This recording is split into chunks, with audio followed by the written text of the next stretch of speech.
Hello, welcome to the attic. It's Deborah welcoming you here. If you're new, hi. You've got over 400 videos to catch up with, so please go and visit the playlists for journal making, card making and my real French life, or if you're in a hurry, try the coffee break tutorial playlist. That's got lots of quick ideas you can enjoy while drinking a cuppa.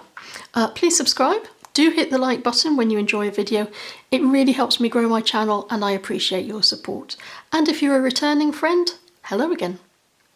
Today I want to show you a new kit that I have in my Etsy store called A Peaceful Place, and this is a set of beautiful pages that all link together in themes and in colours and will allow you to create a journal like this. This is what I have made using the papers, and as you can see there's lots of ephemera that come with it. There are lots of little tags, there are lots of little word boxes, there are tabs you can add to the side, there are pockets, there are index cards, there are curved pockets, there are loads and loads of goodies.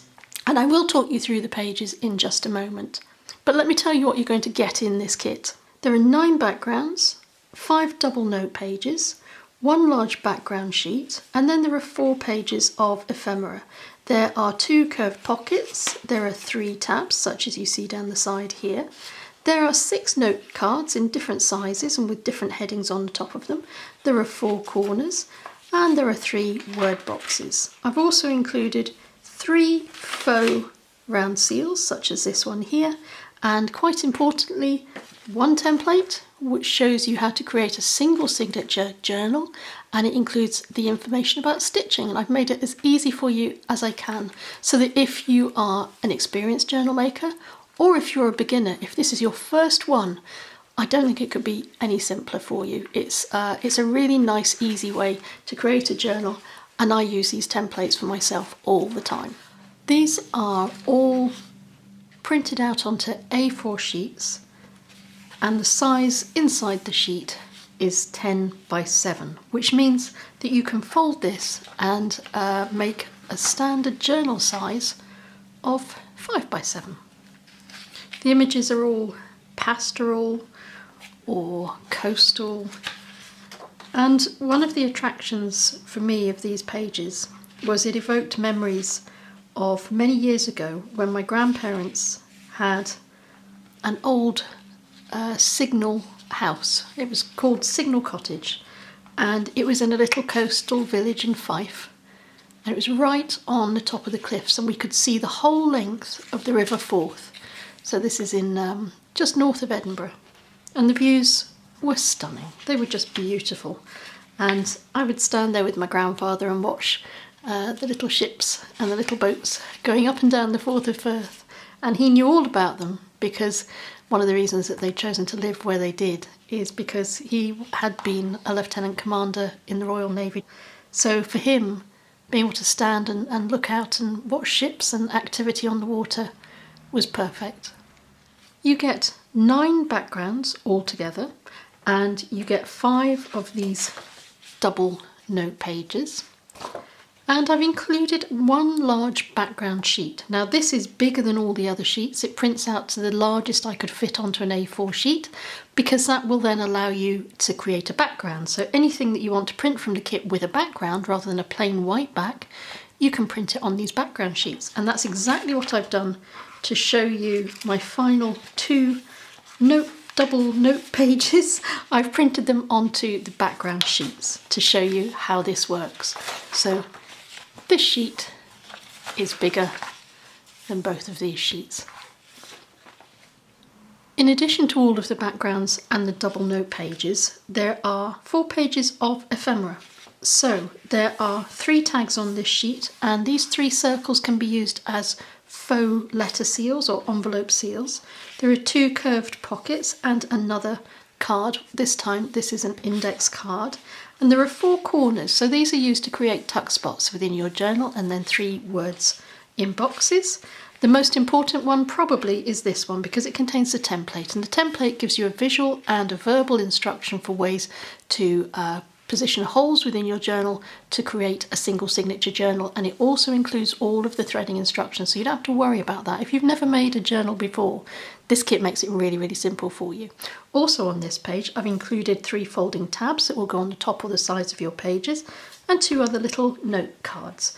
One thing to say about all of these is that when I create journals, I centre them on the A4 sheets, because then you can print them back to back. And if you can do that, this will make up a really quick journal. All I need to do is fold that page in half and I'm part way there.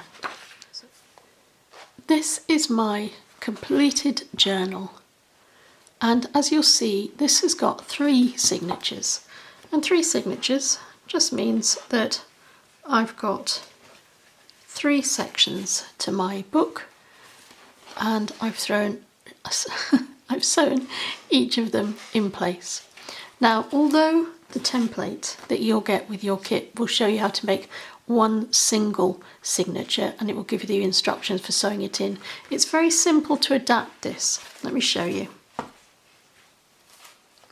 Once you've cut out the cover of your book, and I've used a material called Craftex, and I'll provide a link below the video, fold the book in half and line up the centre of your book with the centre signature, if you're going to do 3 signatures, and then measure 5mm to the right and to the left, and that's where you'll position your 2 outer signatures, and 5mm equates to around about 2/8 of an inch.